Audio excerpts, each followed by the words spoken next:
सोचिए, देश में एक तरफ आरक्षण पर गंभीर बहस चल रही है और दूसरी तरफ एक सरकारी अफसर, एक आईएएस अधिकारी मंच पर खड़े होकर के कहता है कि ब्राह्मण अपनी बेटी मेरे बेटे को दान कर दे, नहीं तो आरक्षण खत्म नहीं होगा। जब तक कि मेरे बेटे को कोई ब्राह्मण अपनी बेटी दान नहीं करते या उससे उसका संबंध नहीं बना, केवल आर्थिक आधार की अगर। हाँ, आपने सही सुना, ये कोई सोशल मीडिया ट्रोल नहीं था, ये कहा था एक सीनियर आईएएस अधिकारी ने एक सार्वजनिक मंच से हजारों लोगों के बीच। ये कह के उसने कोई गलती नहीं की थी, ये था सोचा समझा जहर, सोची समझी चाल, जो एक पूरे समाज पर फेंका गया जातिगत बम था। आज हम खोलेंगे इस व्यक्ति की पोल और इस बयान की पूरी सच्चाई, और ये भी कि क्या यह सिर्फ एक अफसर की कुंठा थी या समाज को तोड़ने की एक साजिश। और साथ में ये भी जानेंगे कि फर्जी वाड़े में जेल जा चुका ये जातिवादी विक्षिप्त आखिर है कौन। साथियों नमस्कार, मैं सौरभ मिश्रा। ये है एक वरिष्ठ आईएएस अधिकारी संतोष वर्मा।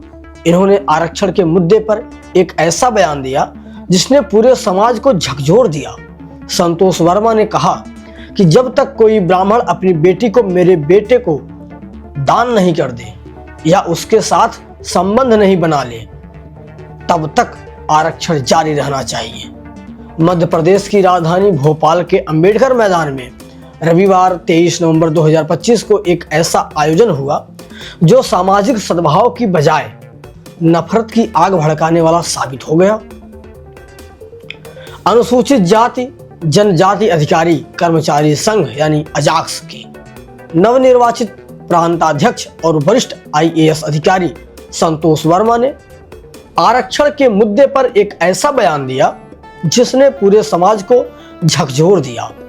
संतोष वर्मा ने कहा कि जब तक कोई ब्राह्मण अपनी बेटी को मेरे बेटे को दान नहीं कर दे या उसके साथ संबंध नहीं बना ले, तब तक आरक्षण जारी रहना चाहिए। यह बयान न केवल आपत्तिजनक है, बल्कि यह समाज के मूल्यों को खोखला करने की एक सुनियोजित साजिश का हिस्सा लगता है। एक तरफ जहां आरक्षण जैसे संवेदनशील मुद्दे पर बहस होनी चाहिए, वहीं इस तरह की टिप्पणियां जातिगत खाई को और गहरा करने का काम करती है। साथियों, क्या यह महज एक अधिकारी की व्यक्तिगत कुंठा है या फिर समाज को कमजोर करने की बड़ी चाल का हिस्सा है? इस रिपोर्ट में हम पूरी घटना की गहराई से पड़ताल करेंगे और यह समझने की कोशिश करेंगे कि ऐसे बयान कैसे हमारे समाज को अंदर से खा रहे हैं। संतोष वर्मा ने कहा, अच्छा जानेंगे कि संतोष वर्मा ने यह विवादित बयान दिया कहां, इसे भी समझ लेते हैं पहले। तो अजाक्स का प्रांतीय अधिवेशन तुलसी नगर के सेकंड स्टॉप स्थित अंबेडकर मैदान में आयोजित हुआ था, मध्य प्रदेश में। यह संगठन SC/ST वर्ग के सरकारी कर्मचारियों और अधिकारियों के हितों की रक्षा के लिए काम करता है। इस संगठन के प्रदेश अध्यक्ष बने थे संतोष वर्मा। संतोष वर्मा मंच से आर्थिक आधार पर आरक्षण की बहस छेड़ दी, लेकिन उनकी बातें जल्दी ही विवादास्पद हो गई। वायरल वीडियो में वे स्पष्ट कहते दिख रहे हैं, एक परिवार में एक व्यक्ति को आरक्षण मिलना चाहिए जब तक कि मेरे बेटे को कोई ब्राह्मण अपनी बेटी दान नहीं करते। कि आरक्षण का अंत तभी होना चाहिए जब सवर्ण समाज, खास करके ब्राह्मण, अपने बच्चों के रिश्तों में SC वर्ग को शामिल करना शुरू कर दे। संतोष वर्मा ने कहा कि आरक्षण तब तक जारी रहना चाहिए जब तक मेरे बेटे को कोई ब्राह्मण अपनी बेटी दान में नहीं देता या उससे संबंध नहीं बनवाता है, तब तक आरक्षण मिलना चाहिए। संतोष ने बेटी को दान देने जैसी पुरानी प्रथा का जिक्र किया जो आज के आधुनिक समाज में पूरी तरह से अप्रासंगिक है और अपमानजनक है। यह बयान न केवल महिलाओं के सम्मान को ठेस पहुंचाता है, बल्कि यह संदेश देता है कि आरक्षण को जातिगत बदले की भावना से जोड़ा जाए। क्या डॉक्टर भीमराव अंबेडकर के संघर्ष के प्रतीक आरक्षण को इस तरह की निजी और संकीर्ण सोच से जोड़ना उचित है? यह सवाल हर संवेदनशील नागरिक के मन में उठ रहा है। संतोष वर्मा के ब्राह्मण विरोधी बयान पर तीखी प्रतिक्रिया बयान के तुरंत बाद सामने आने लगी। अखिल भारतीय ब्राह्मण समाज के प्रदेश अध्यक्ष पुष्पेंद्र मिश्रा ने इसे घोर निंदनीय बताते हुए मुख्यमंत्री डॉक्टर मोहन यादव से तत्काल कार्रवाई की मांग की और उन्होंने कहा कि संतोष वर्मा को न केवल पद से हटाया जाए, बल्कि उनके खिलाफ FIR भी दर्ज हो। और पुष्पेंद्र मिश्रा ने चेतावनी दी कि अगर ऐसा नहीं हुआ तो ब्राह्मण समाज पूरे प्रदेश में आंदोलन करेगा। ब्राह्मण सभा मध्य प्रदेश के अध्यक्ष डॉक्टर शैलेंद्र व्यास ने इसे तुच्छ सोच करार दिया। उन्होंने कहा कि ऐसी मानसिकता वाले लोगों पर सरकार को तुरंत एक्शन लेना चाहिए, वरना परशुराम जी के वंशज ब्राह्मण समाज के लोग दंड देने से नहीं चूकेंगे। यह बयान समाज में तनाव पैदा करने वाला था, लेकिन व्यास का जवाब भी उसी तेवर का था, जो दिखाता है कि कैसे एक गलत टिप्पणी पूरे समुदाय को भड़का सकती है। कर्मचारी संगठनों ने भी संतोष वर्मा की कड़ी निंदा की। थाना मुरार में ब्राह्मण समाज के कुछ पदाधिकारी और आवेदक के रूप में अमित दुबे और एडवोकेट अनिल मिश्रा जी और उनके समाज के कुछ लोग यहाँ पे एकत्रित हुए थे और भोपाल में अजाक्स मंच से किन्हीं रिटायर्ड IAS के द्वारा कुछ आपत्तिजनक शब्द कहे गए हैं, ऐसा उनका कहना है। और वो वीडियो को हम देखने के बाद में हमने आवेदन पत्र लिया है और उसमें जांच कार्रवाई की जा रही है और उसमें हम संगत धाराओं में जैसा भी आता है उसमें कार्रवाई की जाएगी। मंत्रालय सेवा अधिकारी कर्मचारी संघ के अध्यक्ष इंजीनियर सुधीर नायक ने कहा कि यह बयान न केवल आपत्तिजनक है, बल्कि पूरे सवर्ण समुदाय का अपमान है। उन्होंने जोर देकर के कहा कि शादी विवाह निजी जिंदगी का मामला है। हर वयस्क व्यक्ति अपनी पसंद से जीवन साथी चुन सकता है। बेटी कोई वस्तु नहीं है जो दान की जाए। सुधीर नायक ने उदाहरण देते हुए कहा कि समाज बदल चुका है। डॉक्टर भीमराव अंबेडकर ने सविता अंबेडकर से विवाह किया था, जो कि एक ब्राह्मण समाज से थी, जबकि रामविलास पासवान ने रीना शर्मा से शादी की थी, वो भी ब्राह्मण समाज से थी। तृतीय वर्ग कर्मचारी संघ के महामंत्री उमाशंकर तिवारी ने भी कहा कि कर्मचारी संगठन के मंच पर ऐसी बयानबाजी से बचना चाहिए। सभी जाति धर्म के लोग मिलकर के काम करते हैं। ऐसे बयान मतभेद का बढ़ावा देते हैं। इन प्रतिक्रियाओं से साफ है कि संतोष वर्मा का बयान न केवल व्यक्तिगत स्तर पर गलत था, बल्कि यह कार्य स्थलों पर सद्भाव को भी खतरे में डाल रहा है। जहां एक तरफ अधिकारी और कर्मचारी एक ही छत के नीचे काम करते हैं, वहां जातिगत टिप्पणियां विश्वास की दीवारें तोड़ सकती हैं। साथियों, अब बात करते हैं संतोष वर्मा के बारे में, जिनका जीवन बेहद विवादित रहा है। संतोष वर्मा का अतीत अगर देखेंगे तो वो जेल भी जा चुके हैं। संतोष वर्मा का अतीत इस घटनाक्रम को और गंभीर बनाता है। साल 2021 में वे फर्जीवाड़े के आरोप में जेल जा चुके हैं।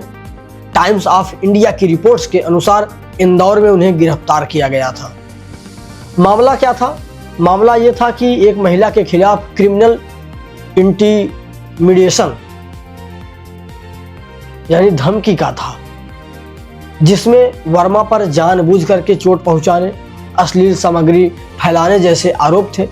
लेकिन विवाद तब बढ़ा जब उन्होंने प्रमोशन के लिए मध्य प्रदेश कोर्ट के फर्जी आदेश पेश किए थे।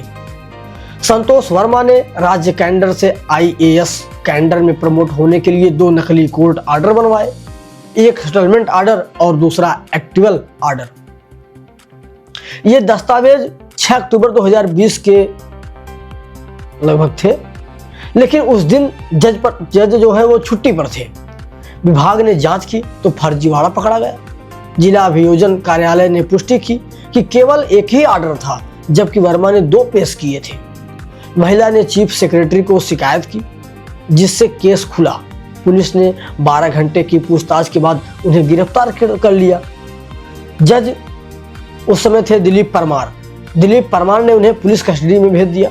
वर्मा ने आरोप लगाया कि महिला ने ही फर्जी दस्तावेज दिए हैं, लेकिन जांच में यह झूठ साबित हुआ। यही नहीं, संतोष वर्मा का चरित्र भी रसिया किस्म का रहा है।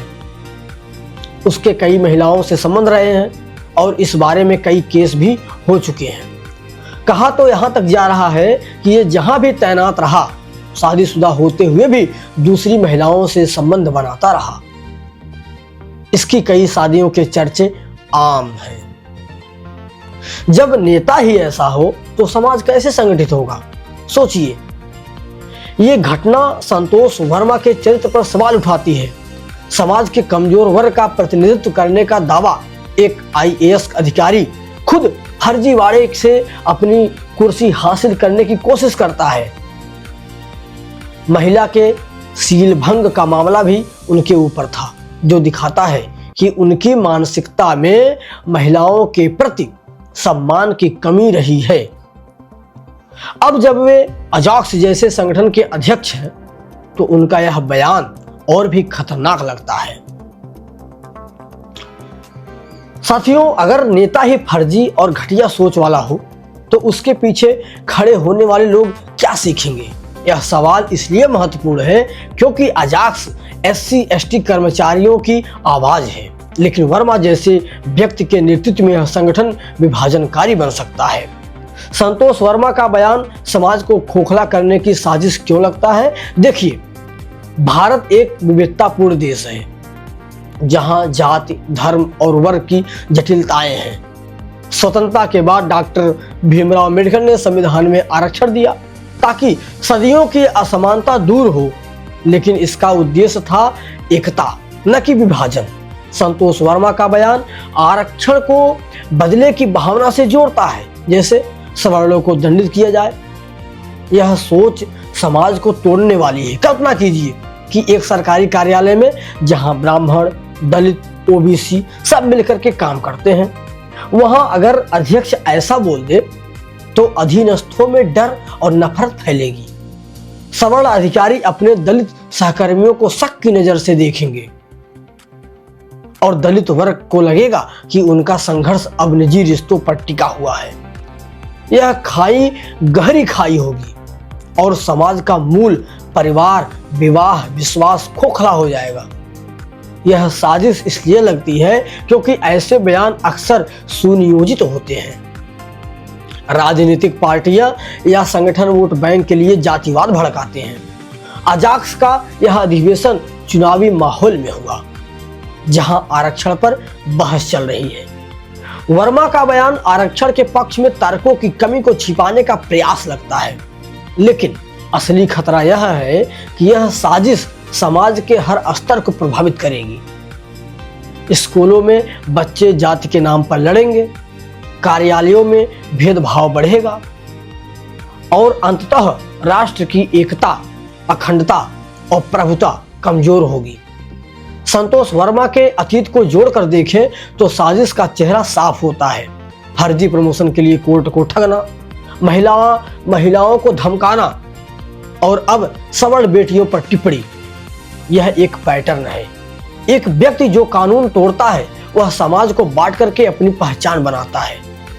अजाक्स के पिछले अध्यक्षों ने कभी ऐसी बातें नहीं की थी, जो दिखाता हो कि वर्मा की सोच कैसी है। और वर्मा की सोच व्यक्तिगत है, लेकिन इसका असर सामूहिक है। तो साथियों, सवाल सिर्फ इतना नहीं है कि संतोष वर्मा ने क्या कहा। सवाल तो यह है कि एक जिम्मेदार पद पर बैठा आदमी इतना जहरीला कैसे हो सकता है, जो खुद फर्जीवाड़े में जेल गया, जो महिलाओं पर केस झेल चुका हो, जो प्रमोशन के लिए अदालत को ठग चुका हो। वह आदमी आज हमें जाति, समाज और नैतिकता सिखाएगा। यह कहानी सिर्फ एक अफसर की नहीं है, ये चेतावनी है कि सत्ता के गलियारों में बैठे ऐसे लोग हमारे समाज को अंदर से खोखला कर रहे हैं। अगर हम चुप रहे तो कल कोई और खड़ा होकर के किसी और की बेटी, किसी और के धर्म, किसी और की जाति पर टिप्पणी करेगा और हम सिर्फ देखते रह जाएंगे।